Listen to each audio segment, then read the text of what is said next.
The rain struck the domed glass roof of the slave market with rhythmic violence, a hollow beat that echoed the hearts of those shackled below. She knelt at the edge of the cage, her skin pale with a strange bluish tint, marked by old burns and fresh bruises. Her name, once sacred among her people, had been stripped from her by her captors. Now she was just Lot 47. Her people, the Alethi, were known across the systems for their empathic abilities and healing touch. But in war, those gifts became liabilities. When her planet fell, the victors enslaved her kind, selling them as pets, healers, or worse, to cruel collectors who prized beauty over sentience. Today she would be sold again. She kept her eyes low, bracing for the worst. She had long stopped hoping for mercy, and certainly never expected kindness. The alien auctioneer barked her specifications in a garbled, oily tone, emphasizing her youth, her obedience, her silence. Then came the man. He wasn't the usual buyer.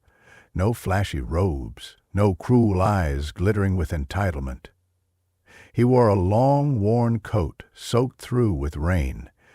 Middle-aged, gray at the temples, a scar along his jaw. Human. She had heard of them. Rough, war-born species. Unpredictable. The humans stared at her. Not with hunger, not with disdain, with pity. "I'll take her," he said. The auctioneer laughed. "Oh, the old man, she's not a nursemaid. You sure you don't want one of the pleasure models instead?" I said, "I'll take her." His tone silenced the auctioneer. Credits exchanged. A key was tossed to him carelessly. He stepped into the cage. She didn't move, only tensed. She'd been here before. Sold, claimed, beaten into submission. He knelt slowly, lowering himself to her level. "I'm not gonna hurt you," he said gently, unlocking her chains. She stared at him with hollow disbelief. He stood again and extended a hand. "I'm Elias." She flinched away. "No," he murmured. "That's okay. Let's just get you somewhere safe." The journey back to his transport was wordless. She didn't resist, didn't speak. The hovercar was warm. The seat cushions were clean. She kept her eyes on the floor, waiting for pain. But it didn't come. His home, a remote outpost on the edge of the Damara belt, was old, but not unkind. Clean linens, a fire that crackled in the hearth, hot water. "I'll be in the other room," he said, setting down a plate of warm food. "Eat if you want. You're safe here." Safe? She didn't know what that word meant anymore. The first night, she didn't sleep. She sat by the fire, trembling. The second night, she dozed for a few hours, curled tightly in a corner. The third, she woke screaming from a nightmare. He didn't come to punish her. Instead, he came in with a blanket and a cup of tea. "I have nightmares too," he said. "War messes you up. You're not alone." She took the cup. Her fingers shook. "I don't know what to call you," he said softly, "but I hope someday you'll tell me your name." Weeks passed. She learned the routines of the house. The garden in the back, the old communication terminal in the study, the tools in the workshop where he tinkered with broken machines. He didn't force her to speak. He didn't expect gratitude. He only asked one thing, that she stay out of the red shed. "Not locked," he said. "Just don't go in." She nodded. One day, as spring broke through the frost, she stood in the garden, watching rain fall on sprouting leaves. He approached with a packet of seeds. "Carol blooms," he said. "From your planet. Traded half my gear for them." She stared at him. then slowly took the packet. Her fingers brushed his. Warm. Real.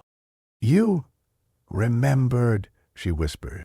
His eyes widened. "You speak?" She nodded, hesitant. "I didn't want to forget them," he said. "I didn't want you to forget yourself either." She clutched the seeds to her chest. "My name," she said softly, "is Lira." From that day on, a bond formed. She tended the garden, helped him repair drones, cooked unfamiliar meals with human spices. She began asking questions about his past, about Earth, about why he came to such a lonely place. "I lost my family," Elias said one evening as they sat by the fire. "Wife and daughter, in the war. I came here to disappear." "I was made to disappear," Lira said. "You brought me back." He looked at her then, and something passed between them. Recognition, pain, hope. That night she stood at his doorway.